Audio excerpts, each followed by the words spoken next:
విద్యా కార్యక్రమంలో ఉపాధ్యాయుడు ఎదుర్కొనే సమస్యలు. ఎందుకు బోధించాలి, ఏమి బోధించాలి, ఎలా బోధించాలి.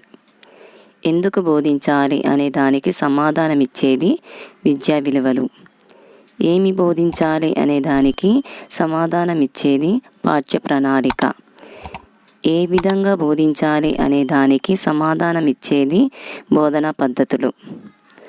ఉదర పోషణ ఉద్దేశం అని ఈ విలువను పిలుస్తారు. ప్రయోజన విలువ.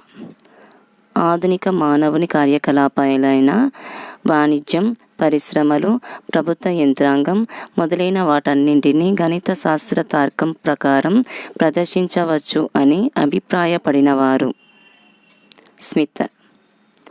సంగీతం, పద్యరచన, శిల్పం, చిత్రలేఖనం మొదలైన లలిత కళల అభివృద్ధి గణితం మీద ఆధారపడి ఉంది అని తెలియజేసే విలువ సాంస్కృతిక విలువ.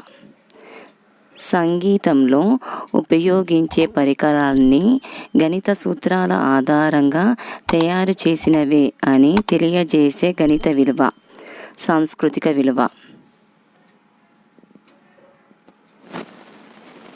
గణిత శాస్త్ర పఠనం ద్వారా విద్యార్థులలో ఖచ్చితత్వం, వేగం, ఆత్మవిశ్వాసం, ధైర్యం, సమయపాలన, సమస్య విశ్లేషణ, స్వేచ్ఛాయుత ఆలోచన, తార్కిక ఆలోచన, వివేచన అనేవి అలవడుతాయి అని తెలియజేసే గణిత విలువ క్రమశిక్షణ విలువ. గణితానికి తార్కిక వివేచన, హేతువాదం పెంపొందించే లక్షణాలున్నాయి అని తెలియజేసే గణిత విలువ క్రమశిక్షణ విలువ. ప్రపంచవ్యాప్తంగా వ్యాపారం, స్టాక్ ఎక్స్చేంజ్, ఎగుమతి దిగుమతులు, ప్రసార సాధనాలు, శాస్త్ర సాంకేతిక పరిశోధనలన్నీ గణితంపైన ప్రముఖంగా ఆధారపడి ఉన్నాయి అని తెలియజేసే గణిత విలువ సామాజిక విలువ.